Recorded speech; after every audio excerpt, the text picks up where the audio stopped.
ओम श्री श्री गुरवे नमः। श्री श्री गुरुगीता ऋषयौचुः गुह्यात् गुह्यतरा विद्या गुरुगीता विशेषतः तत्प्रसादाति श्रोतव्या तत्सर्वं ब्रूहि मे सुत। अर्थ ऋषि माने प्रश्न कले, हे सुत, ଯେଉଁ ବ୍ରହ୍ମବିଦ୍ୟା ଏକାନ୍ତ ଗୋପନୀୟ ସେହି ବ୍ରହ୍ମବିଦ୍ୟା ସ୍ୱରୂପିଣୀ ଗୁରୁଗୀତା ଆପଣଙ୍କ ପ୍ରସାଦରୁ ଯେପରି ଅବଗତ ହୋଇପାରିବୁ ସେଥିପାଇଁ ତା ପ୍ରକାଶ କରନ୍ତୁ। ଅନ୍ୟାନ୍ୟ ବିଦ୍ୟାର ଆଲୋଚନା ଦ୍ୱାରା ମନୁଷ୍ୟ ସଂସାରରେ ନଶ୍ୱର ସୁଖ ଶାନ୍ତି ଲାଭ କରିପାରେ, କିନ୍ତୁ ଏକମାତ୍ର ବ୍ରହ୍ମବିଦ୍ୟା ହିଁ ମନୁଷ୍ୟକୁ ପରମ ଆନନ୍ଦମୟ ଶାଶ୍ୱତ ସୁଖ ଶାନ୍ତିପ୍ରଦ ପରମ ପଦ ପ୍ରଦାନ କରିଥାଏ। ତାହା ପ୍ରାପ୍ତ ହେଲେ ମାନବ ଜନ୍ମ ମରଣର ଘୂର୍ଣ୍ଣି ମଧ୍ୟରୁ ଉଦ୍ଧାର ଲାଭ କରି ଚିରନ୍ତନ ନିରବଚ୍ଛିନ୍ନ ଆନନ୍ଦର ଅଧିକାରୀ ହୋଇଥାଏ। ଗୁରୁଦେବ ହିଁ ସଚ୍ଚିଦାନନ୍ଦ ଘନ ବିଗ୍ରହ, ପରମାତ୍ମା ତତ୍ତ୍ୱର ପ୍ରତ୍ୟକ୍ଷ ମୂର୍ତ୍ତି। ସୁତରାଂ ଗୁରୁଗୀତା ପଠନ, ଶ୍ରବଣ ଓ ସ୍ମରଣ ମନନ କଲେ ଗୁରୁଭକ୍ତି ଲାଭ ହୋଇଥାଏ ଏବଂ ଗୁରୁ ନାମର ମହିମା ଓ ଗୁରୁଦେବଙ୍କ ସ୍ୱରୂପ ଯେଉଁ ପରଂବ୍ରହ୍ମ ତତ୍ତ୍ୱ ତାହା ଲାଭ ହୋଇ ଭବବନ୍ଧନ ଛିନ୍ନ ହୋଇଯାଏ।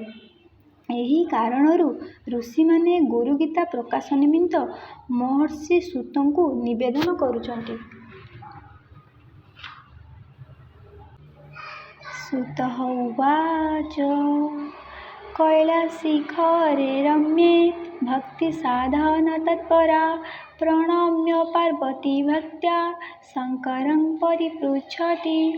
ଅର୍ଥ ରମଣୀୟ କୈଳାସ ଶିଖରରେ ଗୁରୁ ଲୋକରେ ଭଗବତ୍ ଭକ୍ତି ସାଧନ ପରାୟଣା ଦେବୀ ପାର୍ବତୀ ଭକ୍ତିପୂର୍ଣ୍ଣ ଚିତ୍ତରେ ସର୍ବମଙ୍ଗଳ ନିଧାନ ଦେବାଦିଦେବ ମହାଦେବଙ୍କୁ ପରିପ୍ରଶ୍ନ କରୁଛନ୍ତି।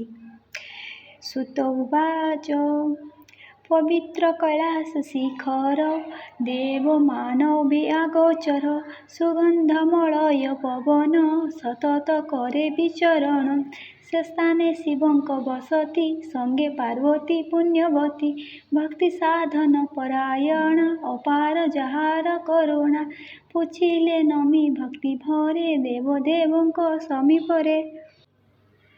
ପାର୍ବତୀ ଉବାଚ ନମୋ ନମୋ ଦେବଦେବ ପରାତ୍ପର ଜଗଦ୍ଗୁରୁ ସଦାଶିବ ମହାଦେବ ଗୁରୁଗୀତାଂ ପ୍ରଦାୟି ମେ।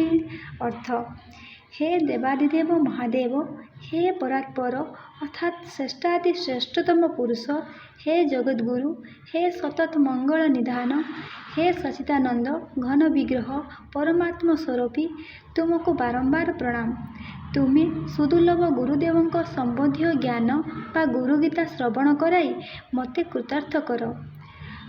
ପାର୍ବତୀ ଉବାଚ ଦେବାଧିଦେବ ମହାଦେବ ମହିମା ତୁମ କେ ବର୍ଣ୍ଣିବ ପରଂ ବ୍ରହ୍ମ ପରାତ୍ପର ଜଗଦ୍ଗୁରୁ ଶୁଭଙ୍କର ତୁମେ ରୁଦ୍ର ସଦାଶିବ ମଙ୍ଗଳପ୍ରଦ ଦେବଦେବ ପ୍ରଣାମ କରେ ବାରବାର ହେ ଦେବ ବାରେ ଦୟା କର ଅତି ଦୁର୍ଲଭ ଗୁରୁ ତତ୍ତ୍ୱ ଶୁଣିବା ପାଇଁ ବଳେ ଚିତ ସୁଦୟା କର ଆଶୁତୋଷ ଗୁରୁଗୀତାରେ ମନତୋଷ ଶ୍ରୀମୁଖ ଶୁଣିଲେ ସେ ଜ୍ଞାନ ଧନ୍ୟ ହୋଇବ ଏ ଜୀବନ।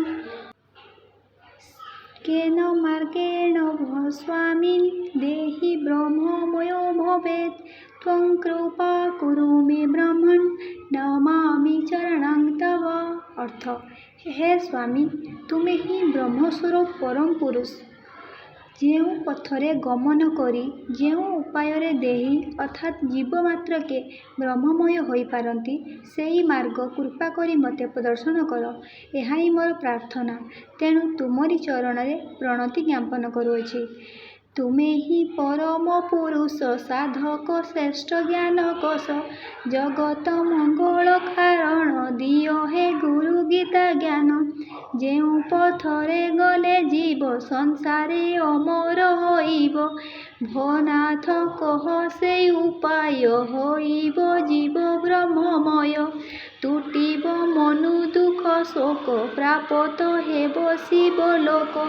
चरणे करे प्रणिपात से गुरु तत्व कहनाथ। जगत मंगल कारण पशुची चरणे शरण। श्री गुरु गीता कर दान चित्ते जन्मिव दिव्य ज्ञान। श्री श्री शंकर उवाच यस्य देवे परा भक्तिर्यथा देवे तथा गुरौ तस्य ते कथिता ह्यर्थाः प्रकाश्यन्ते महात्मभिः। मम रूपासि देवी त्वं त्वत्प्रीत्यर्थं वदाम्यहम्। अर्थ श्री शंकर कहले, हे पार्वती, ଯାହାଙ୍କର ଦେବତାମାନଙ୍କ ଠାରେ ଓ ଇଷ୍ଟଦେବ ଶ୍ରୀ ଭଗବାନଙ୍କ ଠାରେ ଅଚଳା ଭକ୍ତି ଅଛି, ସେମାନଙ୍କର ଯଦି ଶ୍ରୀ ଗୁରୁଦେବଙ୍କ ପ୍ରତି ସେହିଭଳି ଏକନିଷ୍ଠ ଭକ୍ତି ଥାଏ, ତେବେ ମହାପୁରୁଷମାନେ ତୁମ ଭଳି ସେହିପରି ପ୍ରଶ୍ନକାରୀମାନଙ୍କୁ ହିଁ ଉପଦେଶ ପ୍ରଦାନ କରିଥାନ୍ତି। ହେ ଦେବୀ, ତୁମେ ସ୍ୱଭାବତଃ ମୋର ଆତ୍ମସ୍ୱରୂପା, ତେଣୁ ତୁମର ଆନନ୍ଦ ବର୍ଦ୍ଧନ ନିମିତ୍ତ ମୁଁ ଯାହା କହୁଛି ତାହା ଅନ୍ୟନ ଚିତ୍ତରେ ଶ୍ରବଣ କର। ଶ୍ରୀ ଶଙ୍କର ଉବାଚ କହିଲେ ଦେବ ଆଶୁତୋଷ ଯାହାଙ୍କୁ ମନୁ ମୋହ ନାଶ। ଇଷ୍ଟଦେବରେ ଥାଏ ଭକ୍ତି ଶ୍ରୀ ଗୁରୁ ଚରଣେ ଯାମତି। କପଟ ମାୟା ନାହିଁ ମନେ ଯେ ଧନ୍ୟ ବିଶ୍ୱାସର ଧନ୍ୟେ। ତୁମରି ଭଳି ଗୁରୁ ତତ୍ତ୍ୱ ଜାଣିବା ପାଇଁ ତାର ଚିତ। ବଢ଼ିବା ତଟନୀ ସମାନ ସତତ ହୋଇବ ଉଚ୍ଚନ। ତାହାଙ୍କୁ ଦେଲେ ଗୁରୁ ଜ୍ଞାନ ସାର୍ଥକ ହେବ ତାହା ଜାଣ। ତୁମେ ଯେ ମୋ ଆତ୍ମା ସ୍ୱରୂପୀ ଅନ୍ତରେ ଅଛ ମୋର ବ୍ୟାପୀ। ଜାଣିବା ପାଇଁ ଗୁରୁ ଜ୍ଞାନ ବଳିଛି ଯେଣୁ ତୁମ ମନ। କହିବି ସକଳ ବୁଝାଇ ଜଗତ ଜନହିତ ପାଇଁ। लोकोपकारकः प्रश्नो न केनापि कृतः पुरा। दुर्लभं त्रिषु लोकेषु त्वं शृणुष्व वदाम्यहम्। किंचित गुरुं विना नान्यत् सत्यं सत्यं वरानने।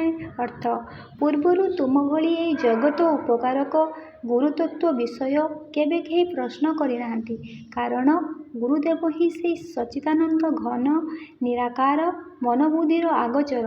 ପରମାତ୍ମା ହିଁ ନିରାକାର ପରିଗ୍ରହ କରି ଲୋକ କଲ୍ୟାଣର କାରଣ ହୋଇଥାନ୍ତି।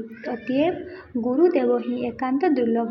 ତାଙ୍କୁ ଲାଭ କଲେ ନିଶ୍ଚୟ ଅବିଚ୍ଛିନ୍ନ ସୁଖ ଶାନ୍ତି ଲାଭ ହୋଇଥାଏ।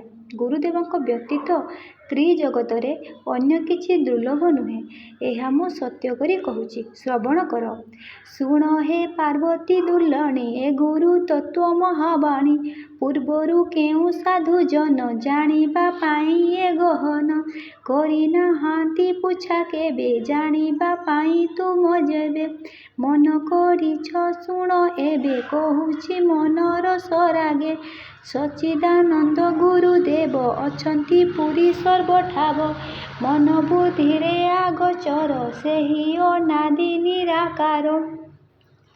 ନର ଆକାରେ ରୂପ ଧରି ଆସନ୍ତି ଭବେ ଅବତରି। ଜଗତ କଲ୍ୟାଣ କାରଣ କରନ୍ତି ଏଥି ବିଚରଣ।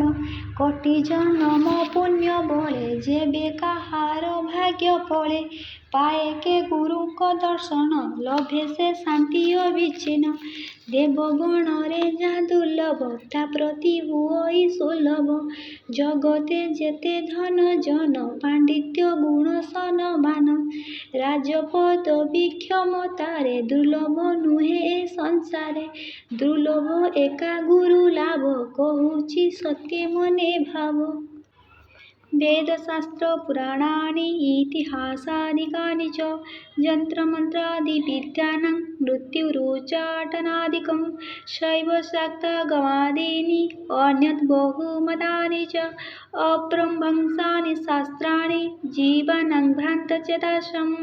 अर्थ वेद पुराण इतिहास प्रभृति शास्त्र यंत्र मंत्र विद्या ओ मारण उच्चाटन प्रभृति अभिचार कर्म समूह एवं शैव शाक्त मानकर आगम शास्त्र निश्चय ଓ ଅନ୍ୟାନ୍ୟ ବିଭିନ୍ନ ମତାବଲମ୍ବୀ ମାନଙ୍କର ନିଖିଳ ଶାସ୍ତ୍ର ଅଧ୍ୟୟନ ଓ ଅନୁଶୀଳନ ଗୁରୁଦେବଙ୍କ ଆଦେଶ ନିର୍ଦ୍ଦେଶରେ ହିଁ ଅନୁଷ୍ଠାନ କରିବା କର୍ତ୍ତବ୍ୟ।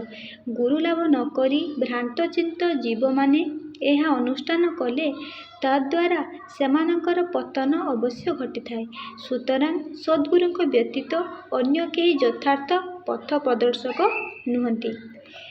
ବେଦ ପୁରାଣ ଇତିହାସ ଯନ୍ତ୍ରମନ୍ତ୍ର ବିଦ୍ୟା ଅଭ୍ୟାସ ମାରଣ ଉଚ୍ଚାଟନ କର୍ମ ଅବିଚାରରେ ଯେତେ ମର୍ମ ଶୈବ ଶାକ୍ତ ଗଣପତ୍ୟ ଆଗମ ଶାସ୍ତ୍ର ଯା ବିଦିତ ବିଭିନ୍ନ ମତବାଦୀ ଗଣ କରିଲେ ଶାସ୍ତ୍ର ଅଧ୍ୟୟନ ଅନୁଶୀଳନ ଆଲୋଚନା ସକଳ ବ୍ୟର୍ଥ ଗୁରୁ ବିନା ଗୁରୁଦେବଙ୍କ ନିର୍ଦ୍ଦେଶରେ ନ କଲେ ବିଫଳ ଶେଷରେ ନ କରି ସଦ୍ଗୁରୁ ଲାଭ ଯେ କର୍ମେ ତରତ ଭ୍ରାନ୍ତ ଜୀବ ନ ହେବ ସେ କର୍ମ ସାଧନ ବିଫଳ ହୋଇବ ତାହାର ଜୀବନ ଚଷୁକୁଟିବା ହେବା ସାର ବିଅର୍ଥ ଜୀବନ ତାହାର କଲେ ହେଁ ଅଶେଷ ଯତନ ଅବଶ୍ୟ ଘଟିବ ପତନ ଯଥାର୍ଥ ପଥ ପ୍ରଦର୍ଶକ ସଦ୍ଗୁରୁ ଅଟନ୍ତି ଚାଳକ ତାଙ୍କ ବିହୁନେ କେହି ଆନ ଦେଇ ନ ପାରେ ଦିବ୍ୟ ଜ୍ଞାନ।